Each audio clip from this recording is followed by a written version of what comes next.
Hi everyone, and welcome. As always, do you know I cannot believe another week has passed by since we were, or at least a lot of us were last together. Um, yeah, it's lovely. So many of you online with us again. Today is about the Genos, but actually we're talking about registrations and my thought process. Let's call it that. When I'm actually setting up, and I'm going to sort of split this into two. I've got a couple of little questions to answer first, but they are actually relevant to what we're going to do as the main part of the webinar, which we're actually going to take a little piece of music and we're going to go through the registrations that I put in very quickly about 20 minutes before we came on air, but I'm going to sort of go through my thought process and explain everything to you. If anybody subscribes to the magazine went out today, and as it says in the little email that accompanies it, apologies. We are about a week late with it, but that was unavoidable.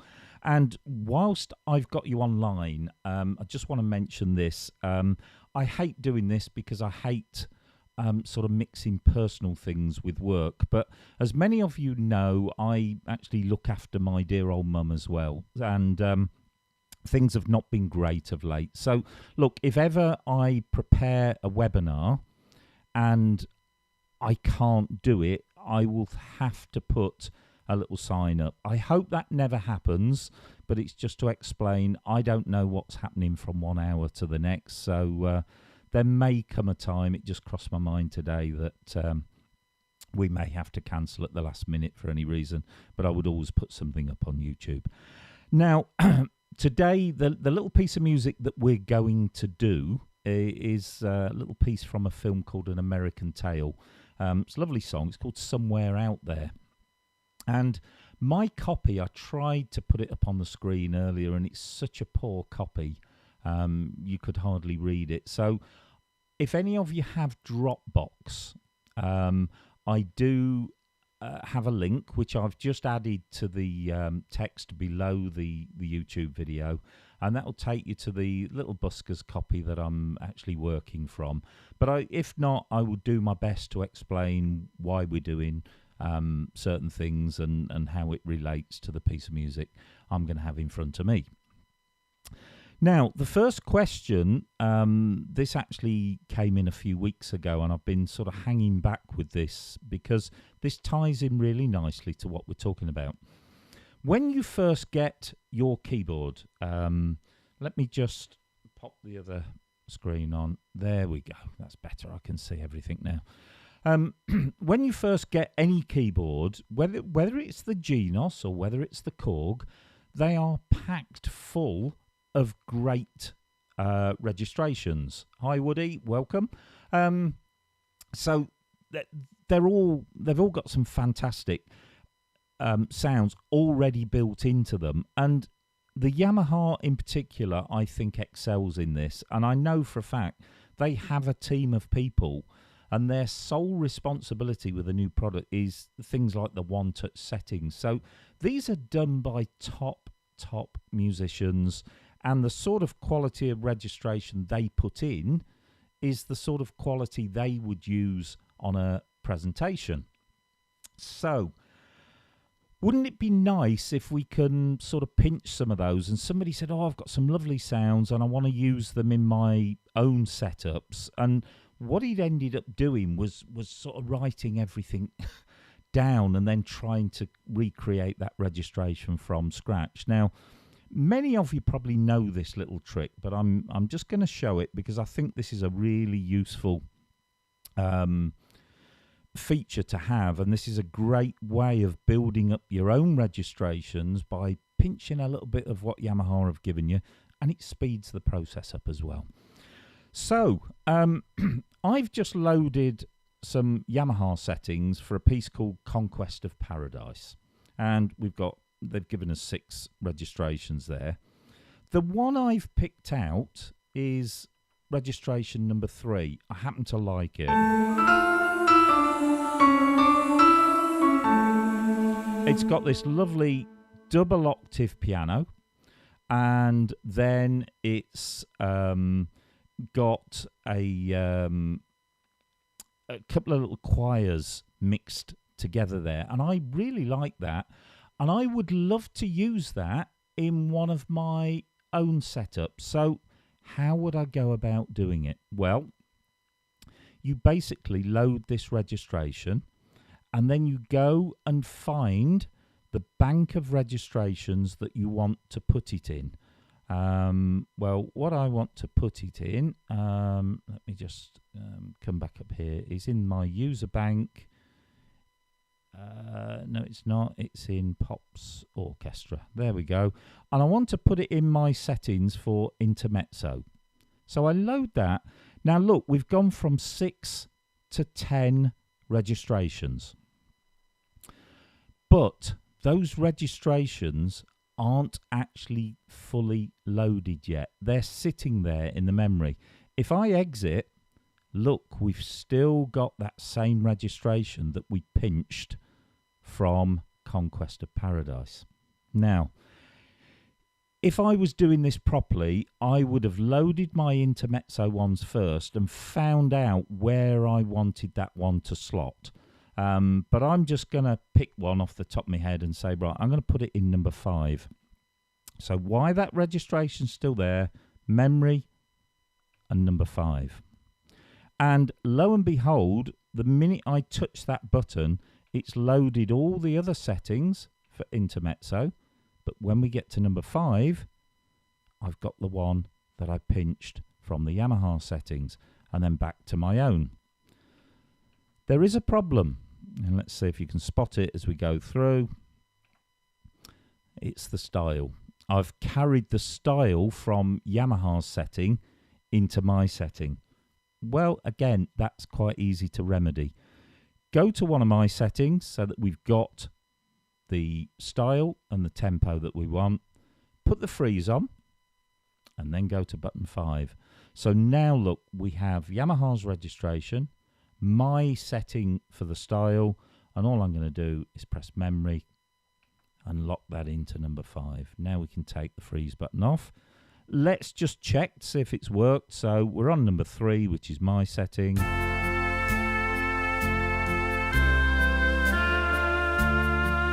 Four.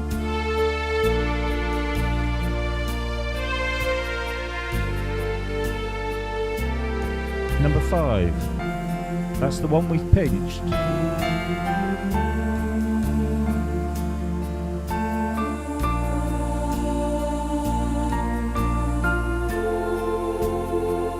There, and I've just proved that I can't play in time and talk at the same time, but never mind. So look, this is a really neat little trick. So you can sort of preload a set of registrations. Let's just do one more. I'm going to do something totally different this time. I'm going to take a registration from a one-touch setting. Doesn't have to be from a registration bank. So let's try this one. Let's go in, and what am I going to choose? 70s Pop Duo 1. Okay, let's load that. I'm going to just go through the one-touch settings here. That's the one I wanted. I love this mixture of like flugelhorns, the warm horns. It's a great sort of 60s, 70s pop brass type sound. So yeah, that's what I want. Where am I going to put it? Well, let me go in here, and I'm going to go to my own registrations. Bear in mind, I haven't lost that setting yet. So I'm going to go into Ballroom. And let's have a look through here. Moon River, that'll do. Now, it says the current registration bank's been changed. That was the one we were doing earlier. Don't need to do that. So it's sort of loaded Moon River, but it hasn't. Because look, we've still got that pop horn. It's only once you press one of the active registration menus that it will fully load the settings for Moon River. So again, I haven't checked where it should go. I'm going to put it in number 4. So all I'm going to do is memory and number 4. And we can exit. Of course, we will have the same problem. We've got Dreamy Waltz. We get to number 4 and we've got 70s Pop Duo. But how did we remedy it? I usually look at the buttons either side. In number 3, we've got Variation B, and in 5, we've got D. So it would make logical sense to have Variation C in button 4. So I'm going to go to button 3. I'm going to freeze. That will lock that Dreamy Waltz. I now go to number 4. So we've now got Dreamy Waltz with our stolen, can we say that? Our stolen brass sound there. I'm going to put it onto Variation C and memorize it. And that is that. So again, we can just check. Here's the original sound in number 3.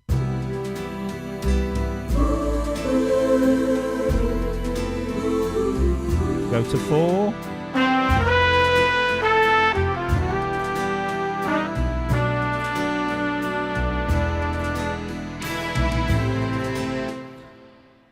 It's easy, isn't it? And you can do this, you know, you to try and write everything down on pen and paper, because it's, you know, no longer are we just looking at 3 or 4 sounds and a style. You're going to need to go into the mixer. You're going to have to look at all the balances, etc., etc. It can take an absolute age. This is so quick and easy to do. You just have to remember that golden rule that you do what I haven't done, which is first of all load the set of registrations you want to put the registration into and find a position for it. In this case, look, I'd only got 1 to 6. I could have actually just dropped it into one of these spare buttons for now and then worked it out afterwards. But where I had all 10 slots filled, it would be nice to know in advance which button we're actually going to put that sound into. You then go and find the sound, leave that sound on. You then reload the sounds you're going to put it into, but don't touch any of these buttons. And then you've got chance to memorize and put it in. You will have to go and change the style. There's nothing I can do about that one. But as you've seen, using the freeze button, very, very easy to do. So that's a little tip. And to be honest, I used that a little bit just before the webinar when I was quickly putting some settings together for this piece that we're going to have a look at in a little while. But the other thing was slightly related to what we were talking about last week about styles. And what we've done, well, in the last couple of webinars, we've given you some examples about sort of copying and pasting bits from all the factory styles. And again, we seem to be stealing a lot at the moment, but we're pinching bits from factory styles and putting them into other factory styles and creating new styles. Actually, even more basic than that, I just want to give you a couple of examples where actually you don't need to do anything other than go into the mixer and switch things off. I think we've said this before on webinars, and I don't mind repeating it. A lot of these styles, they are incredible, actually. The problem is some of them are just too busy, especially when you get to the higher variations. And as clever and as musical as they are, for me, it's just not leaving enough space for you to actually play against the style. So I'm going to look at a little example here. So I'm going to go back into easy listening, I think it's in. Yeah, I'm going to look at 70s chart ballad. Okay, nice ballad. Nothing wrong with it. Let's just have a listen to it. What I want you to listen to is how busy, and I'm going to use the word heavy. I don't mean it's not going to be overpowering for certain songs, but it is for other songs. So let's just have a listen. This is variation A. That's fine. But look, by the time we get to C and D,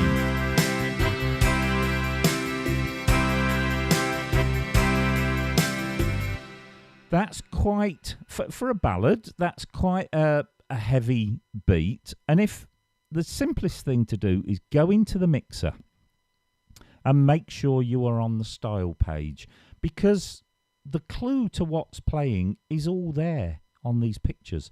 And actually immediately I can see that brass that I was hearing is in phrase 1, and it's actually quite a distinctive pattern. Just have a listen.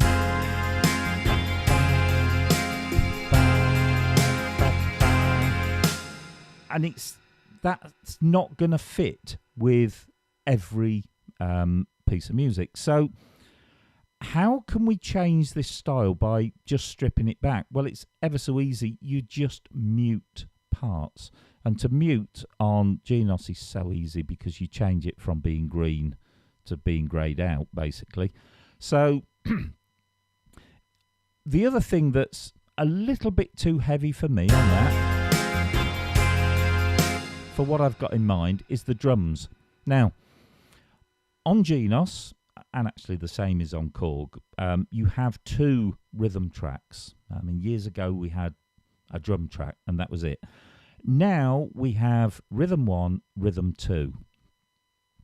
9 cases out of 10. Now I'm saying that because there are odd styles where actually they've swapped the rhythm track to actually be an instrument because they needed another instrument in the style. So it's not always the case, but 90% of the time you will see percussion in rhythm 1 and the main drum kit in 2. So let me just try and explain what rhythm 1 is most of the time. If you watch a lot of bands, well, and orchestras now that use drum kits, you will have the main drummer, and he's got his drum kit. And you will often find then in a lot of certainly the bigger sort of cabaret type bands and things like that, you will find they've got a percussion player. Elton John's band, prime example, he's got an amazing drummer who's been with him from the year dot. But there is a limit to what he can play percussion-wise. He is playing the main beat of the song. If you then look to the right of him when Elton John's performing, you will see a guy running around like a headless chicken with all manner of different percussion instruments. He's got congas, he's got bongos, he's got triangles, he's got bell trees, he's got shakers, he's got tambourines. These are all the things that will appear in rhythm 1. And they're actually really important. They're important to the point for me where actually I can use those sometimes as just the drum track. So let's just run the drums on their own. Forget the style. I'm going to take rhythm 2 off. Let me turn the volume up a bit just so you can hear it a bit clearer. So there is your tambourine. There's a little shaker in there as well, and there's some bongos or congas in there as well. That is a nice little rhythm, and that will be sufficient for what I want here. So I'm going to also take out phrase 2, phrase 1, and I'm even going to take the pad out for now. So we've left quite a sparse rhythm track. We've got our bass player, we've got guitar, and we've got piano. Now let's have a listen to it.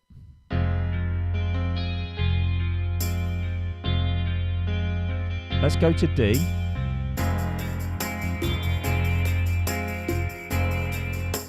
We've actually created, to me, that's a totally different feel from what we had before. I know it's still the basic 4 beats, it has to be. And we've still got that unity because we've still got that same bass line playing away. But now the guitar has come a bit more to the fore, and so has the piano, because they're not getting drowned, I suppose, by all the other things going on. So I picked a little piece of music out, again, just before we came on. Great Carole King number called You Got a Friend. All I want to show you, if I put everything back on, just for now, and I try and play this, I assure you it doesn't sound very good because it's just too busy. So let's...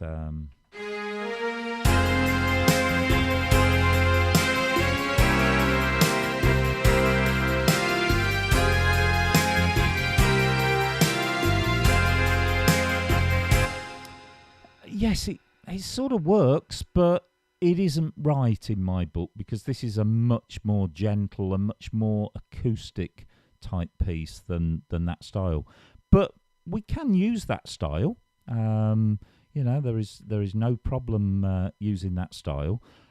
So what I'm going to do, I'll just quickly put some registrations in to save me a bit of time. So don't save that. There we go. So what I've done in number 3 here, I've got that stripped back style that we talked about, and I've got just a nice little guitar. So let's just play just a little bit of it, see what you think, see if you think we've improved it. I think it's more appropriate for this song. I also think we've effectively created a new style. We haven't done any programming. We haven't had to do any copy and pasting. We've just used our ears and, through a bit of trial and error, just taken parts out. And just have a listen. I'm only going to play a bit of it, but it goes like this.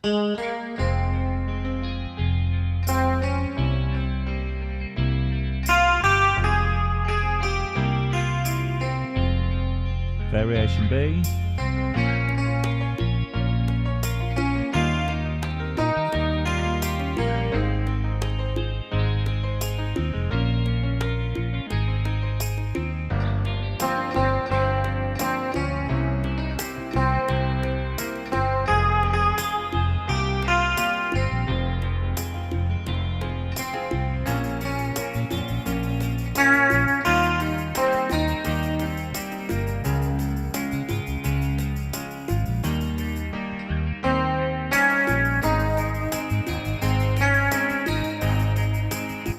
I don't need to go on. But again, I just think that is a great way of making so much more out of all the styles that are in there. You know, I could give you lots and lots of examples where you can strip things down. What we also could have done is we could have changed the drum kit. So it was on a vintage mute kit, which was quite heavy. We could have tried putting a brush kit in there and see whether that just softened it up enough, but actually I was quite happy with it as it was. So I think all I'm trying to say to you over these last few webinars is, you know, there is so much potential in what you've already been given. You can do this whether it's on Genos or on Korg, and actually the method is exactly the same. On the Korg, go into the mixer and you can mute parts. You've got a mute and a solo button. We could change the voices, you know, we could have had a different piano, we could have had a different bass, but even without you know, going into any programming at all, we've actually created a new style. Yeah, and Sue's saying you could mute the drums altogether and it's more of a free play style. The problem there is, Sue, it can never be strictly a free play style because we've got a rhythmic element to the bass and the guitar there, well, and the piano. It's playing a rhythmic pattern. The beauty of freestyles is that you can actually play out of time to them because there isn't a distinct pattern there. But yeah, we could have turned that. Somebody just where did you change the drum kit? Okay, if I did want to change the drum kit, you just press the picture of the drum kit. And we can go in now. So let's have a listen. Let's try the jazz brush kit. That's a bit softer. Still not as soft as I would like it. So I know that in the Legacy drum kits, there is another brush kit in here. Let's try that one.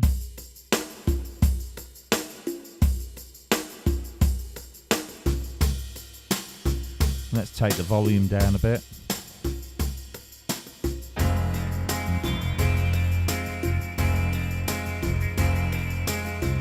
So even that is less intrusive than we originally started with. Yeah, somebody's talking about the Korg there. When you save it to the songbook, does it keep all these changes? Yes, it does. And exactly the same on the Yamaha. If you save that now as a registration, I've done it here. Look, in these registrations, you can see in 1 and 2, all the style sections are on.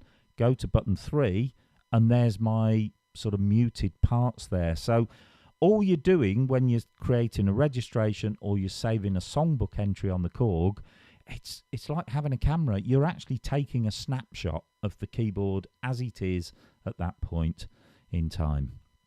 Okay, so look, that's the first half of the webinar done. I hope that's given you a couple of useful little tips there.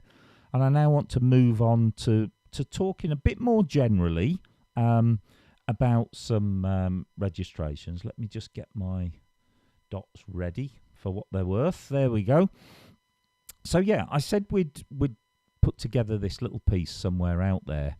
I just wanted to say something first in general about registrations. There are some songs where registrations are key, and by that what I mean is there are certain songs that if you don't get the right sound, to me personally, they're never going to sound right. So if we take something like, you'll love this one, the Disney song, It's a Small World. Okay. Now, if any of you have ever been and had to suffer the... no, that's wrong, actually. I shouldn't say that. But if you've ever been through the Small World ride, it's lovely. It's very, very effective. But the trouble is, it's sort of Disney music torture, because you spend what seems like an eternity in a little boat listening to the same piece of music, just looping round and round and round. But it does its job, because everybody who comes off the ride then starts humming that little piece of music. And the piece of music is called It's a Small World. Now, I've got a setting for this somewhere in here. So let me go back to my songbook. I am using Songbook Plus that we talked about last week, because it just enables me to set the whole thing up very, very easily. Let's go there. The only problem is I can't remember what I saved it under. So look, I'll find it in here. I know it's in here somewhere. Let's close that.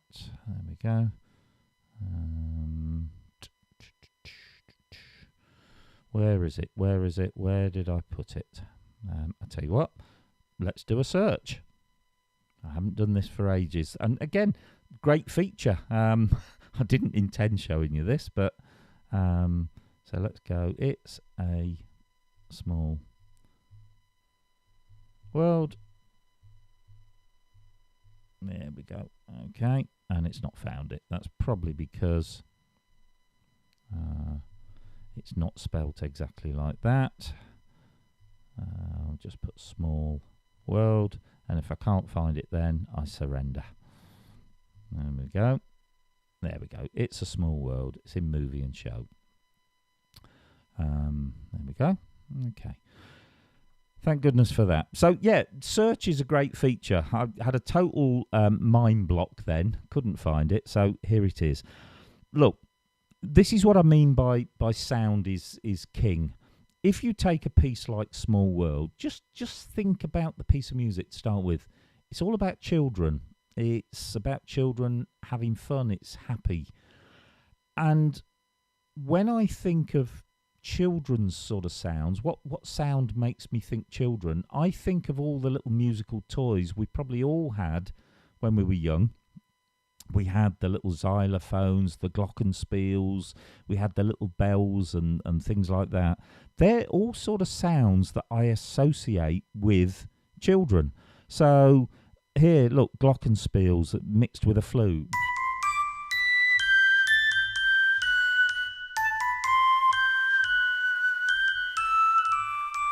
We've got the little xylophone.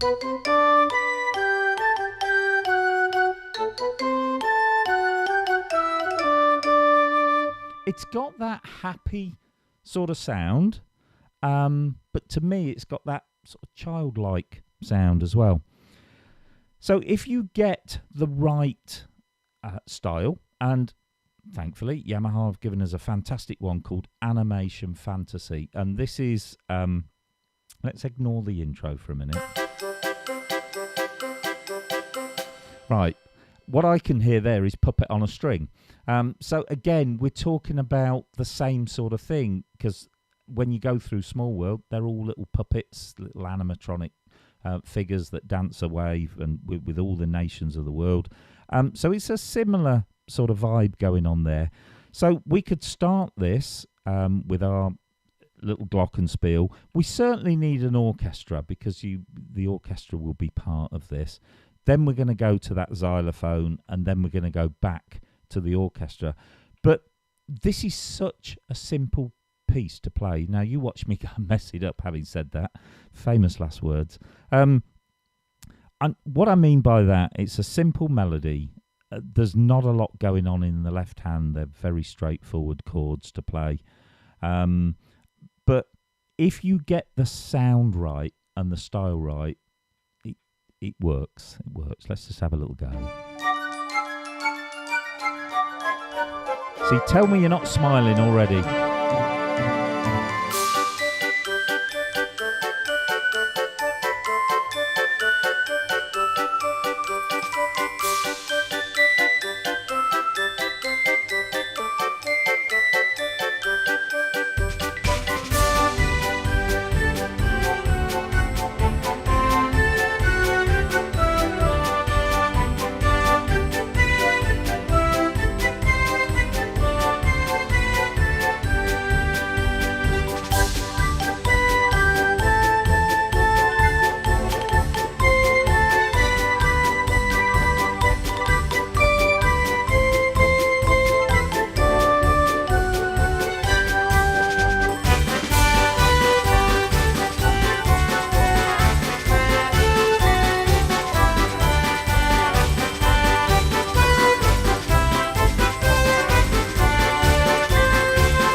See, you can't help but smile, can you? Because the sounds are right, the style's right.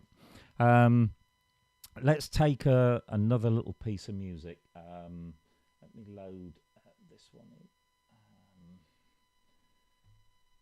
Here we go. So this one's The House of the Rising Sun. And this is what I mean by... This is one of those pieces where the sound almost jumps out at you what you need. You need a guitar and you need that 60s organ sound. And that's it, really. If you've got the right style and those two sounds, it's going to sound right. I can't see The House of the Rising Sun sounding great on a trombone or a trumpet, or, you know, it's just not that type of piece of music. It's, you know, there is music. There is music. You know, if you take a, you know, Girl from Ipanema, Bossa Nova, you can almost play any sound you like to it, and it's going to sound nice. But songs like this, you need those couple of sounds. And, you know, basically it's this 60s organ, that very Vox Continental, I think it was, and you need a nice guitar. And if you've got those two sounds with the right sort of style,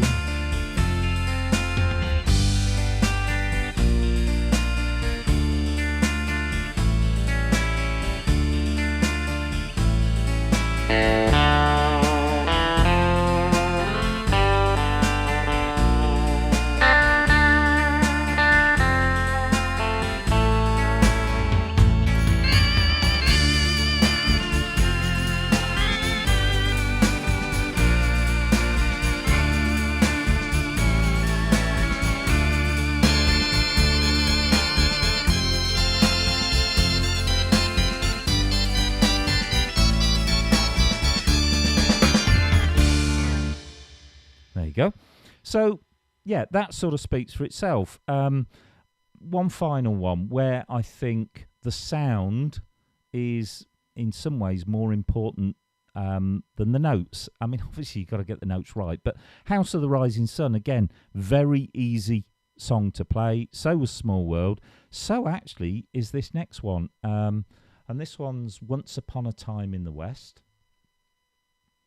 One of those great Ennio Morricone songs. And it's such a distinctive piece of music. It starts with this sort of sound.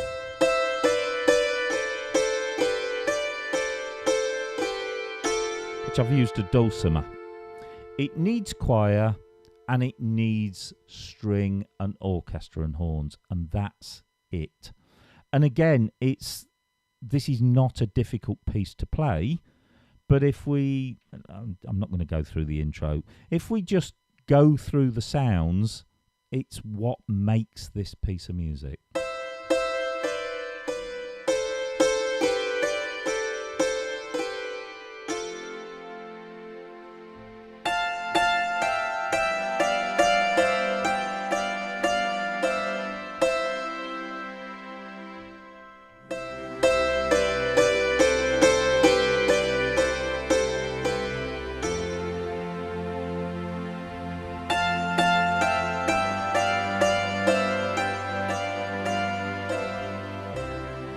Now we need the little choir boy coming in.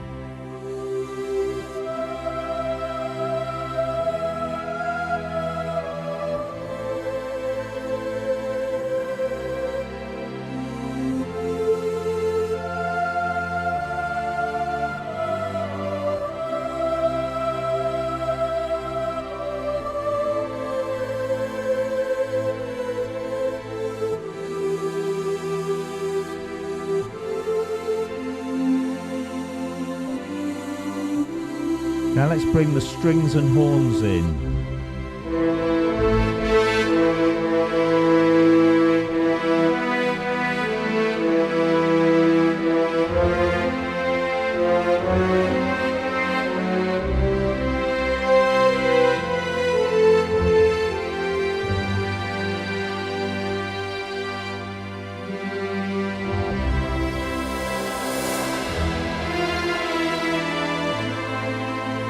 I don't think I need to go on, but look, that's, again, such a straightforward piece of music, but the right sounds, the right style, and it's made it. So, with all this in mind, let's move on to the piece that we're going to look at putting together. And I've prepared it, as you do. There we go. Somewhere out there. So we're going to load it. I've put 10 registrations in. All I want to do now is just go through those 10 registrations briefly with you and explain my thought process to put in this very quick arrangement together. What I'm going to do, and I do this quite a lot, I'm going to play a freestyle intro before I use the intro of the style. Now, why am I doing that? It creates a contrast.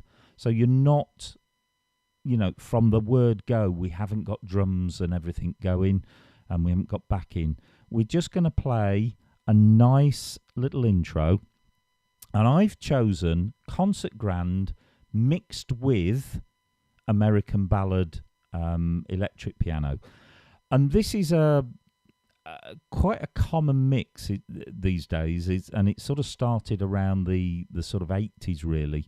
You've heard me mention a guy called David Foster, and he sort of nurtured this sound in a lot of his songs with Chicago and Earth, Wind and Fire, people like that. And it's that mixture of the traditional grand piano with the modern electric piano. And it's a lovely sound. Let me just take right 3 off for a second. So we've got this.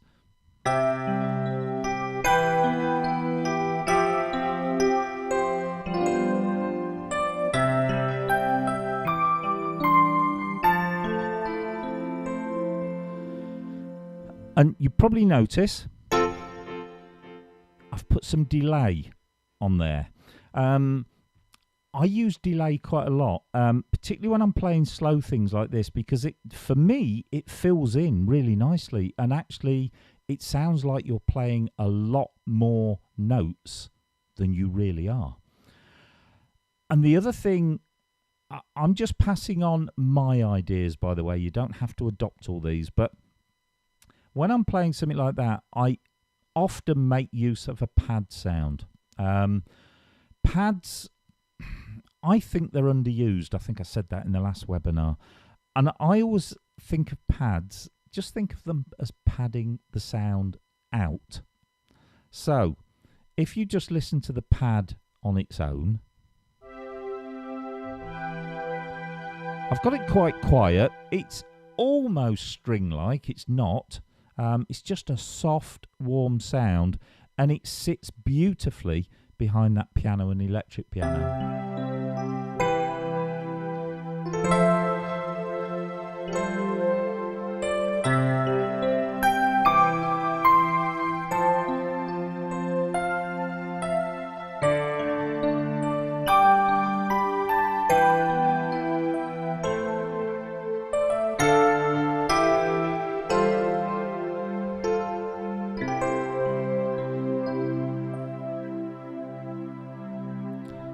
So that's what I'm going to do as an intro. Now, I'm playing that piano style. You can actually play the minimum amount you know is possible, and it still actually sounds quite nice. I'm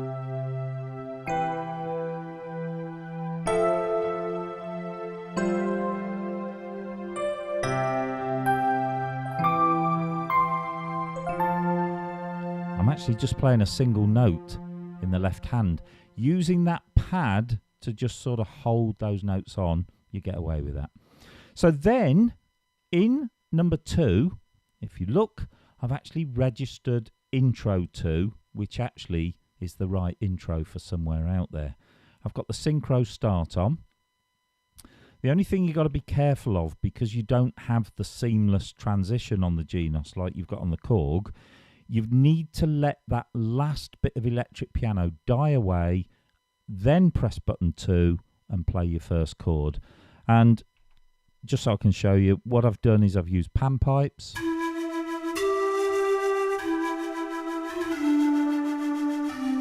But have a look, what I've done behind again, I've used a pad sound, because it just adds an extra little dimension to those pan pipes.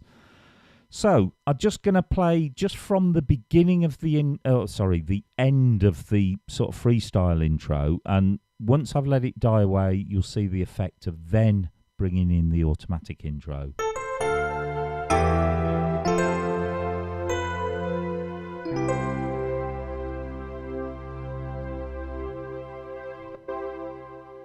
See how it clips there, because I didn't let that electric piano die away completely, so we have to do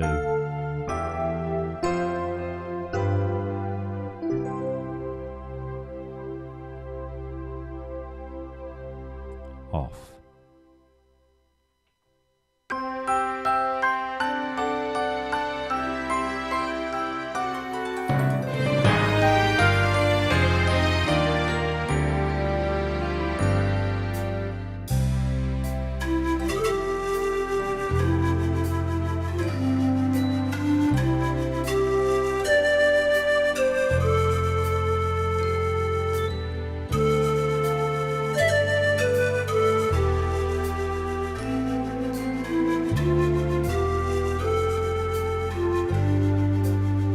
Same setting, but I'm going up an octave.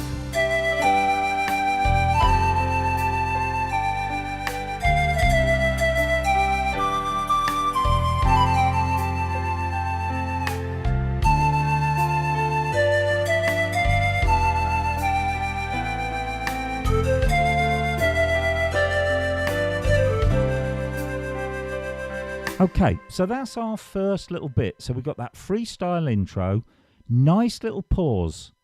Don't be afraid to take your hand off, have a couple of seconds of silence, then bring that automatic intro in. We played the pan pipes quite low down in the first instance. Then when we moved to 3, it did two things. I physically moved up an octave, but it went to variation B, so we just got that little lift. Then there's a piece in the music. I call this the music box bit because it goes.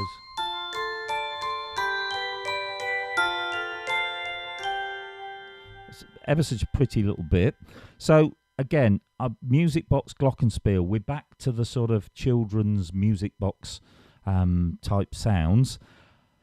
I keep the piano in because it's adding depth to the registration. If I just play the music box and the Glock on its own,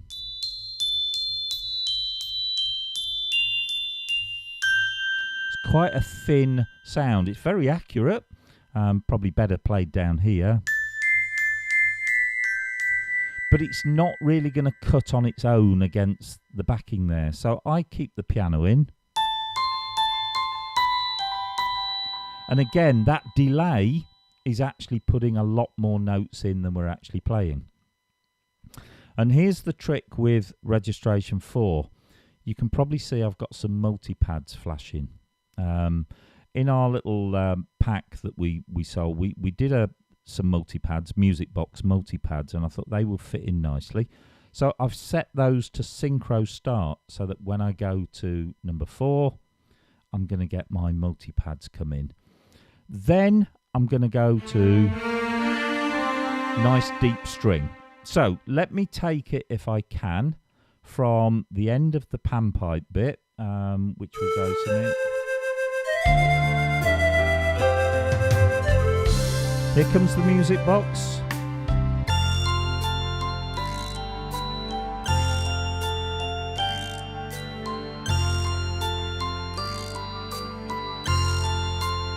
Strings.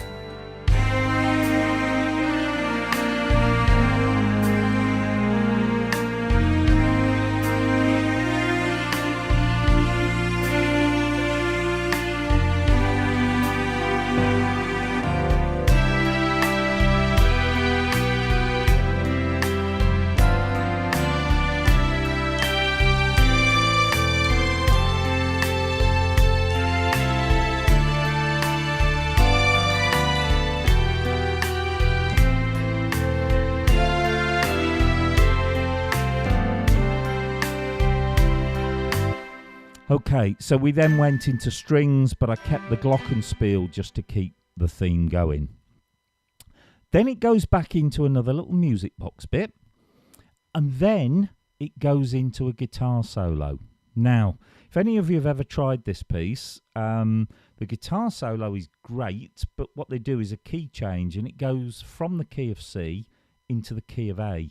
And you look at it and you think it was all going swimmingly well, and then all of a sudden we've sort of got sharps and accidentals everywhere and a lot of different chords to do.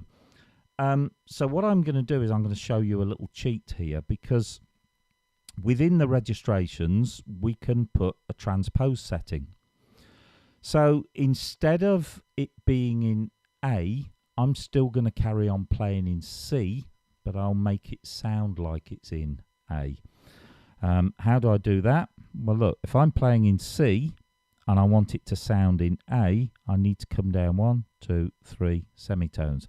So I've set the transpose in the screen to -3 just for that one registration, just there. So this little music box bit that leads us into that, let's just see if I can show you it, and then we'll try and put the whole piece together. I'm just looking for it on the music. There it is. It goes like this.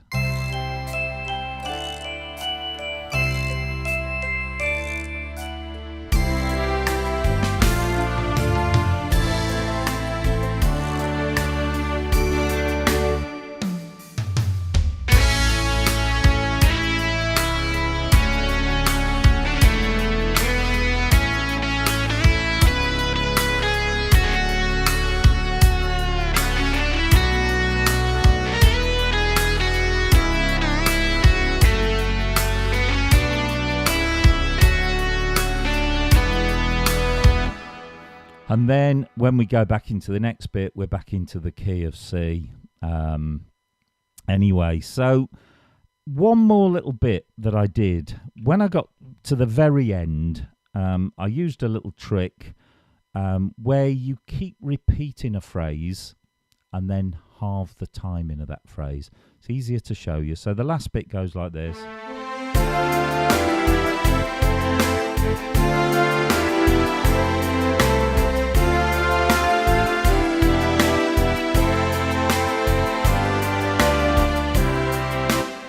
Do you see what I mean there? So the last phrase is just repeat it, then halve the timing.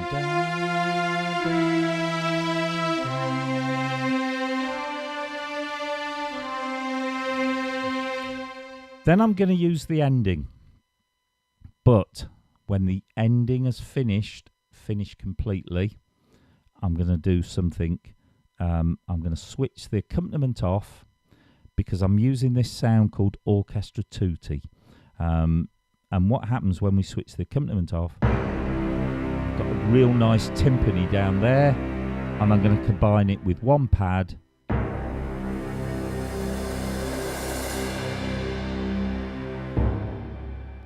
And that will give us a nice little ending. So you have to think out the box sometimes and just think what you want and how you can actually do it. So if I just play this very last bit,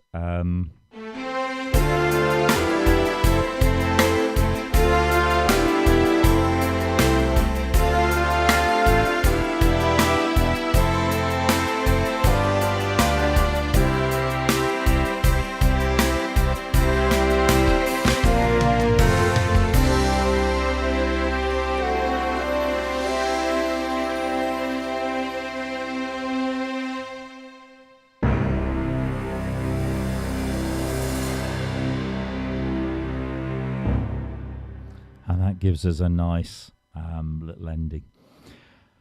So I hope that's given you a little insight into how I put these things together. And you can achieve a lot more than you actually think you can. That little idea with the ending, I didn't want to just press the ending and leave it at that, because we'd started outside the rhythm. I actually wanted to finish, albeit on a totally different sound, but back outside the rhythm. If you download this piece of music and you just want to play the middle bit as it's written, that's absolutely fine. I just wanted to show you there is that little trick there where you can carry on playing the easier chords in the easier key, but actually make it sound like you've still put the key change in there. So I don't know how this will go. I'm just going to try and get all the way through it. I might fluff it a little bit because I'm trying to remember what I did and read the music, but we'll give it a go. So this is the whole performance. Once you've put that together, obviously then I've saved it as a bank of registrations. So we'll start with this lovely little mix of piano, electric piano and pad, and then we'll start bringing the style in.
there we go. I hope that's given you some ideas. Look, whether you play a Yamaha Genos or a Korg, that sort of thought process is exactly the same. I can't deny I can't wait on Tuesday to get on an aeroplane and clear off to somewhere with a bit nicer weather than we've got here. And then we will be back on the 21st, where we've got this very special webinar where we've got Adam Whittle coming down from Scam Pro Audio, and we're going to be unlocking some secrets of the PA5X. It promises to be a great afternoon. So if you would like to join us, we would love to see you on board. As always, thank you so much for your support today. We keep managing to get a thumbs down. I don't know who watches that doesn't like us, but I just wish they wouldn't watch. Well, doesn't make sense, but there you go. We look forward to seeing you back on February the 21st at our normal time on a Friday, when we'll have Adam with us. And look forward to it. All that remains is to say thanks again and bye for now.